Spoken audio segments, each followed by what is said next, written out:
estamos con un invitado, un conocido de la casa, el doctor Carlos Gagliano. ¿Cómo va, Carlos? Hola, Sergio, a la mesa bien? de la audiencia. Sí, todo bien, todo bien. Bueno. Me ha hecho madrugar un poco hoy, pero estamos un lindo día de primavera. Bueno, lo llamamos al doctor Gagliano, al ex director del Hospital Pasteur, un amigo de la casa, de este programa, porque hay dos temas que nos interesa tratar. Uno tiene que ver con la época del año que estamos viviendo, al menos creo.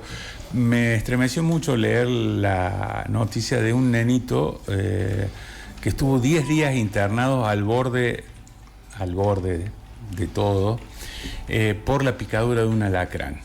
Por ahí no tenemos, no le damos la importancia que tiene a algunos cuidados, Carlos, que me interesa que le contemos a la gente que a lo mejor hay cosas para prevenir. Sí, algunas cosas podemos decir, Sergio. Lo primero es que de las picaduras venenosas en la Argentina, el alacrán es la que produce mayor cantidad de accidentes, ¿no? Más que la víbora y más que las arañas y más que otros animales ponzoños. Se calcula entre 8 y 9 mil picaduras por año, y con algún porcentaje de muerte por esto, entre 8 y 10 casos por año de gente que fallece por el alacrán. Claro que hay cosas para prevenir y para hacer. En primer lugar, saber que existe este tipo de animal que habita en el centro norte del país, en zonas cálidas, zonas húmedas. Ya cuando dijiste centro... Sí, nosotros estamos en zona de alto porcentaje de alacranes. Estos bichos se alimentan de básicamente grillos y cucarachas, ¿no? Donde hay mucho grillo, mucha cucaracha, es probable que haya alacranes porque hay comida. En segundo lugar, es un bicho de hábito nocturno, que anida en lugares sucios y húmedos. Sucios para la concepción nuestra, ¿no?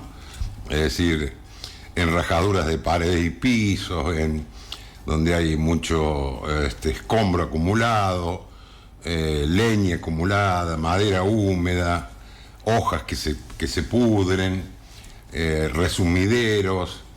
Este tipo de lugares son ideales para el hábitat del alacrán. Y en nuestra zona se describen más de 60 tipos de alacranes, ¿no? Pero hay dos que son los que más pululan en nuestra zona.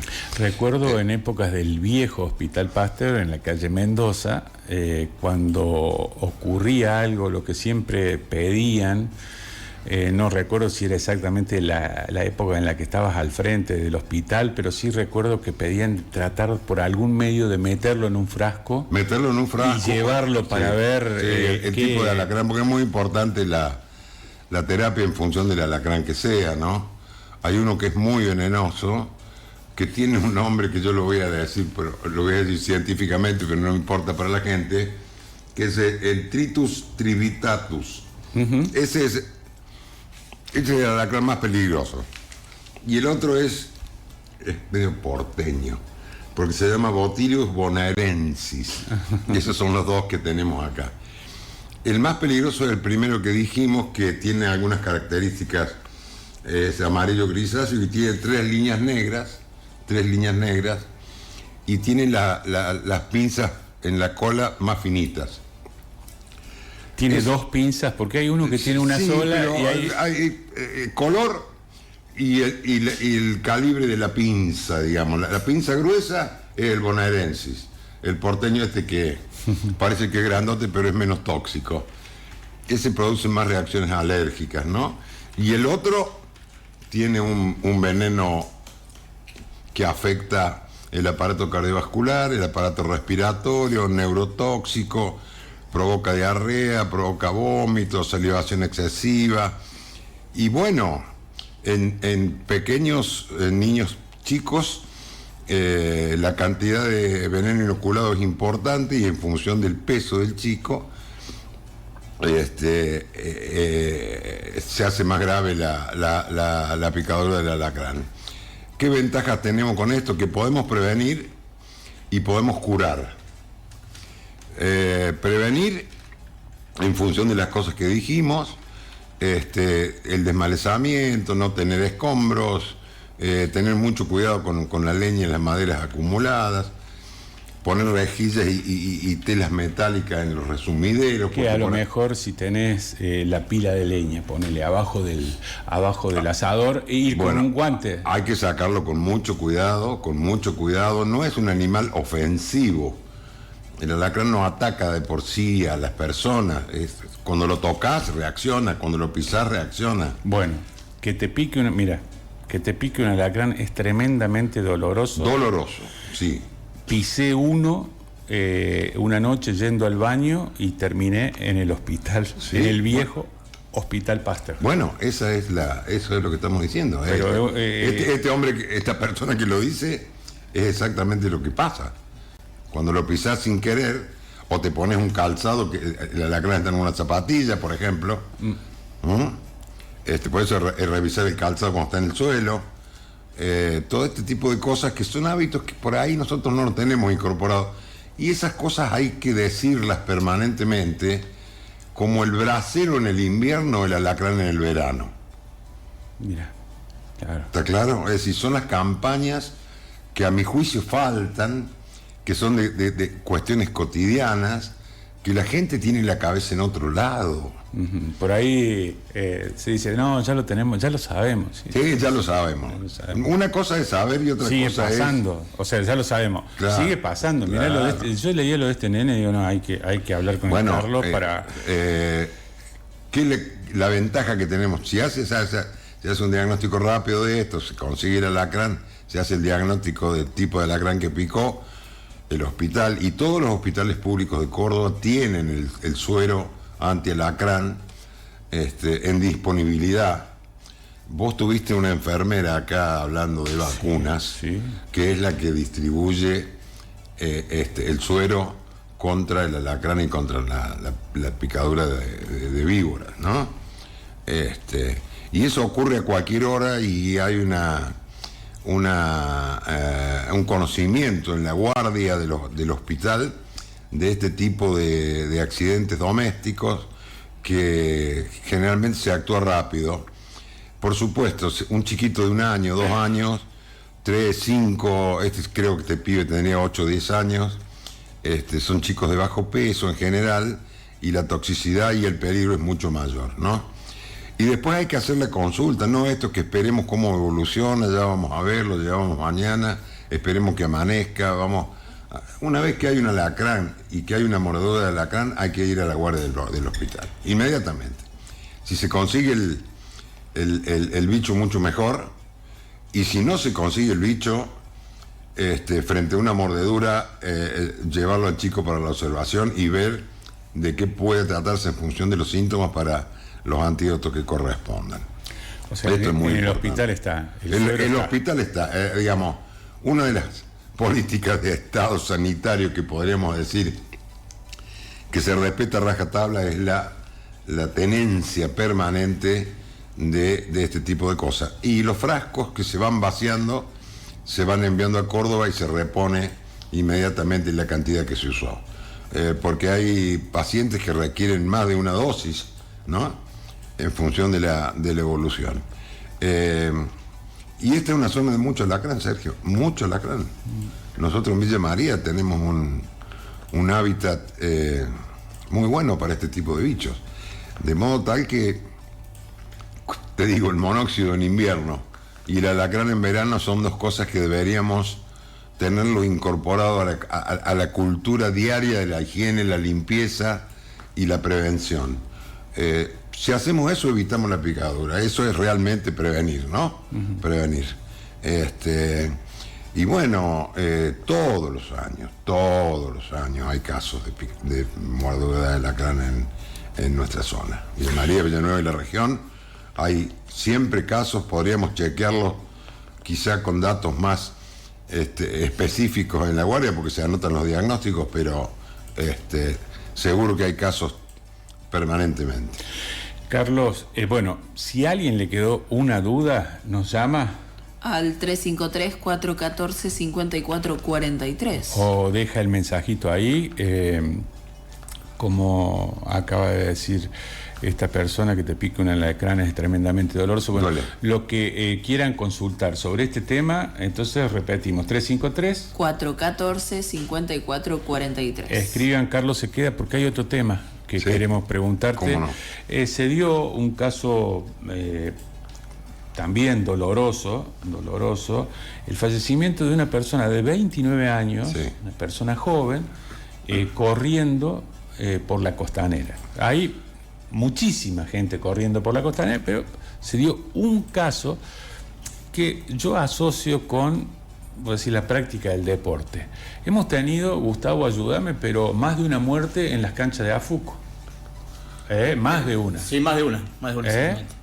Y en alguna maratón de Córdoba recuerdo también algún fallecimiento apenas terminó en una prueba oficial, digamos, una prueba con una competencia, no una práctica recreativa o personal como en el caso de bueno, de hace unos días atrás. Digo, estás haciendo deporte, bueno, te consideras una persona sana, pero conviene hacerse un chequeo antes de hacer... Vamos a separar esto en dos. Dale. Vos nombraste la AFUCO. Sí.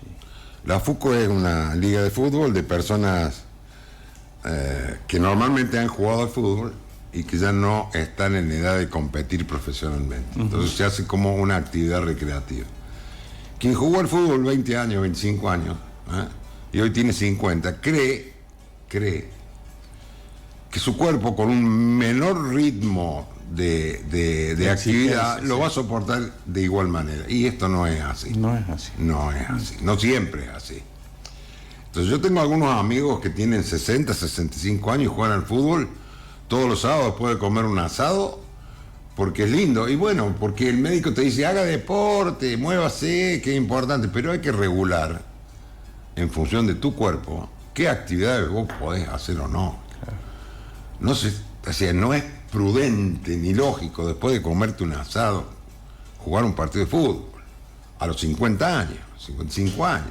Es decir, estamos llevando el cuerpo a algunas cuestiones que son límites, yo te diría, de algún grado importante de irresponsabilidad personal. Quien va a jugar a la FUCO debería tener un control semestral o anual mínimo. No, pero yo me lo hice cuando jugaba al fútbol, nunca tuve problemas. Bueno, pero hace 20 años que dejaste de jugar al fútbol profesional, o 15 años. Pueden haber pasado muchas cosas, de modo tal que es muy importante la actividad física para eliminar factores de riesgo cardiovasculares, pero esto debe estar reglado, debe estar digamos, adecuado a tu estado actual y básicamente a tu aparato cardiovascular, ¿verdad? Entonces, lo de este chico de 29 años es una muerte súbita. Y cuando hablamos de muerte súbita, ¿qué es lo que nos dice lo súbito? Algo que no es esperado. Es un acto fuera de la programación. Un chico de 29 años trotando por la Costanera que se cae, hace un paro cardíaco, ¿no es cierto? Y fallece. No conozco este caso puntual, no sé si el chico tenía antecedentes o no.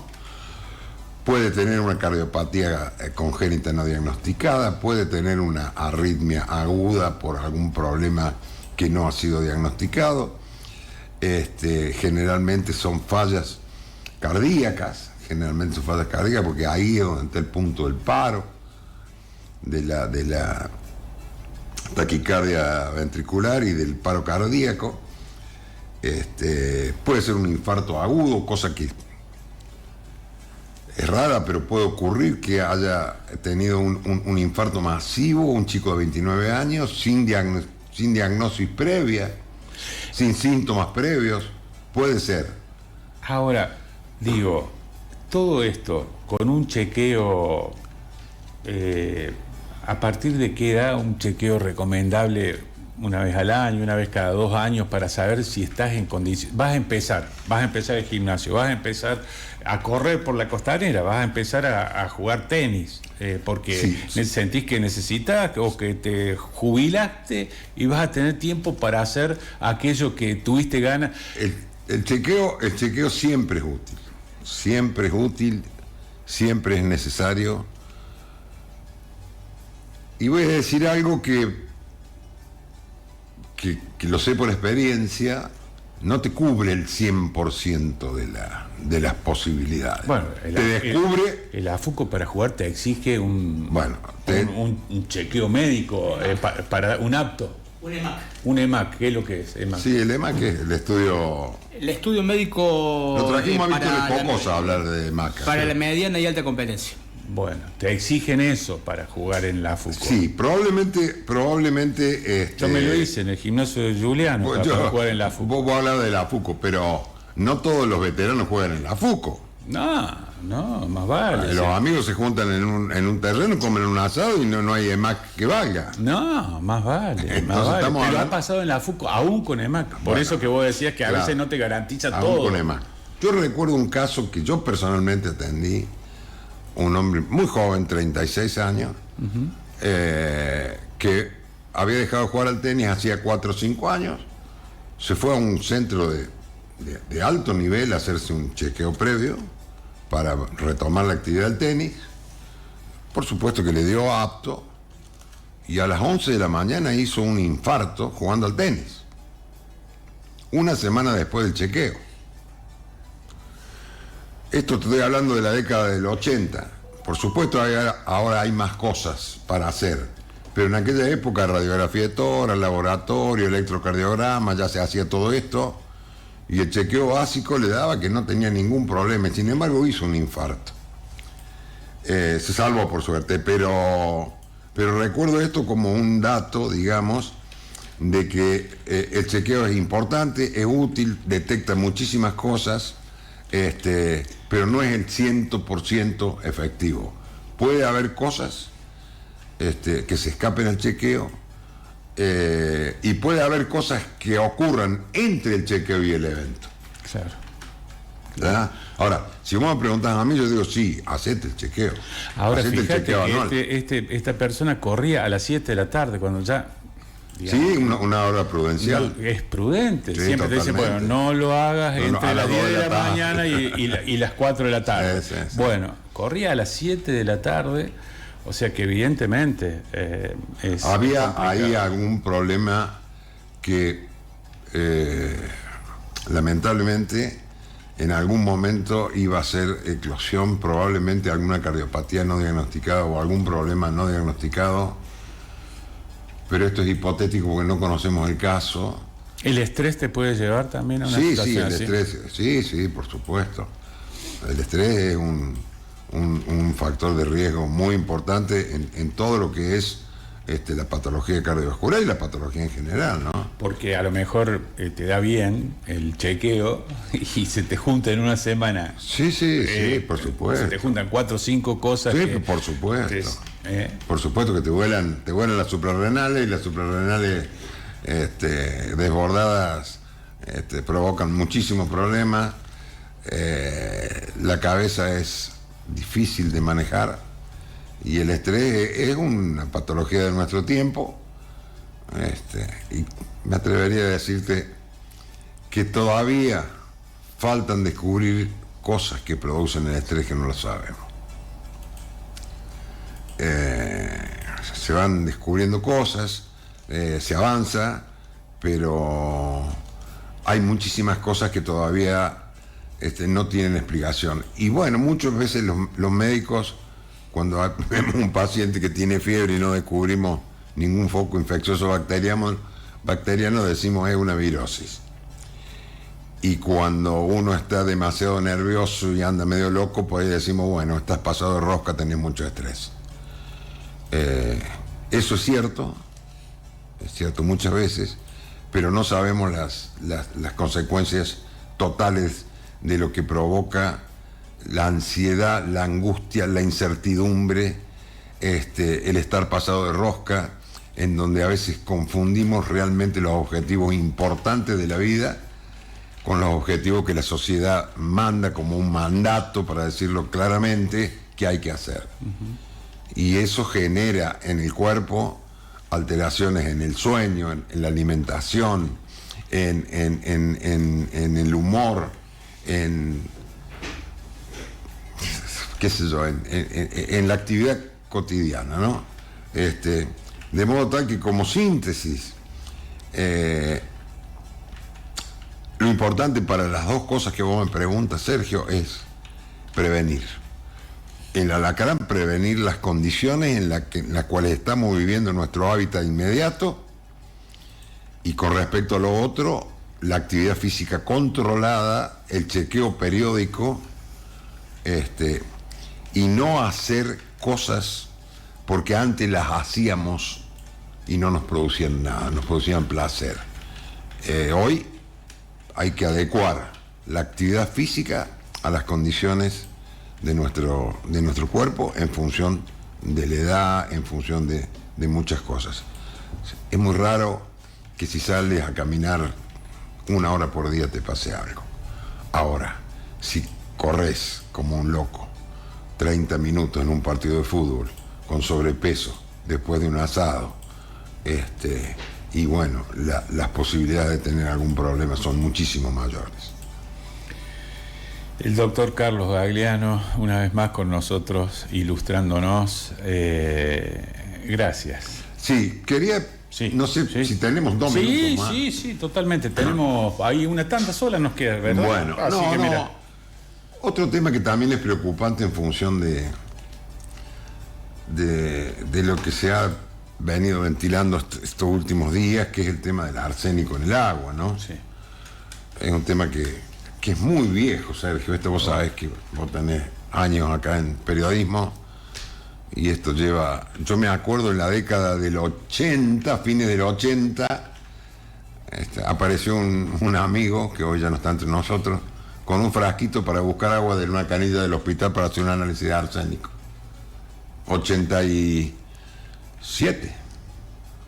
¿De cuántos años estamos hablando? Corrió agua abajo del puente. Mucha Es más, agua. Hay 2 puentes más desde entonces. Bueno, fíjate la cantidad de agua que pasó. De modo que es un tema viejo. Esto se vuelve a poner en el tapete a raíz de una noticia que difundieron los bonaerenses, de un instituto de Buenos Aires, que tengo entendido, no tengo la seguridad, que era un trabajo de tesis de una alumna del instituto, que se larga como una novedad. Y tenía datos viejos. Que tenía datos muy viejos. Muy viejos. Muy viejos. Inclusive ayer estuvo donde está sentado vos, en el programa que sigue, Mejor que Ayer, con Juan Ramón Sey y Leonela Puente, Luis Tuninetti, sí, que es un ambientalista que da clase en la universidad. De años de experiencia. Y si bien él es profe en la Universidad Nacional, dejó claro antes de su intervención que hablaba a título personal, sí, y comentaba esto: un estudio viejo, son datos... Sí. viejos, además de muestras que le mandó la gente. Sí. Yo a raíz de esta movida con el arsénico, creo que hay que hacer una apuesta al día, y estaría bueno que se hicieran análisis públicos, controlados. Ahí los han subido las 2 cooperativas al Sí, la de Villa María y la de Villanueva, sí, pusieron en sus páginas los estudios certificados por los laboratorios donde ellos hacen el análisis, para que esté a disposición de la gente. En sus páginas web tienen ahí los últimos, lo hacen mes a mes, pero como diciendo, mirá, esto... Pero bueno, por ahí vos decís algo oficial. Oficial, público, que no haya duda, porque esto genera mucha ansiedad. Si vos te dicen, te estás envenenando un poquito todos los días con el agua de la canilla, salís como loco a buscar por ahí agua mineral, que a veces de dudosa procedencia, a veces puede ser agua mineral de la misma cooperativa que distribuye, o no. No tiene mucho sentido. Lo que sí tiene sentido es la seguridad de darle a la población de que el agua que consume, a pesar de estar en una zona de arsénico, es absolutamente potable. Y acá surge, sí, una diferencia técnica en los topes de la Organización Mundial de la Salud y del Código Alimentario Nacional, que hay bastante diferencia de 001 a 005. El 005 es el nacional, el 001 es el de la Organización Mundial de la Salud. Pero ese es un debate más teórico, técnico, que no. Si el Código Argentino acepta 005, nosotros tenemos la obligación de aceptar ese valor, ¿no? Pero con eso finalizo. En la década del 80, hablando del agua con arsénico, que ya lo recogíamos acá, venía gente de la Universidad de Minnesota, Estados Unidos, una vez por año, cada 2 años, y de Japón, a Belleville, a hacer el seguimiento de pacientes con hidroarsenicismo crónico regional endémico, enfermedad de Belleville. Estamos hablando de 35 años atrás, que esta zona era tomada como muestreo mundial acerca de los efectos del arsénico. De modo tal que toda cuestión que se trate de este mineral que no sirve mucho solo para hacer daño, es necesario tenerlo presente, es necesario chequearlo permanentemente y que sus datos sean públicos, confiables y que lleven tranquilidad a la población. Gracias, Carlos. Claro. Un abrazo a ustedes y audiencia, y sobre todo a los oyentes de La Carlota que nos escuchan.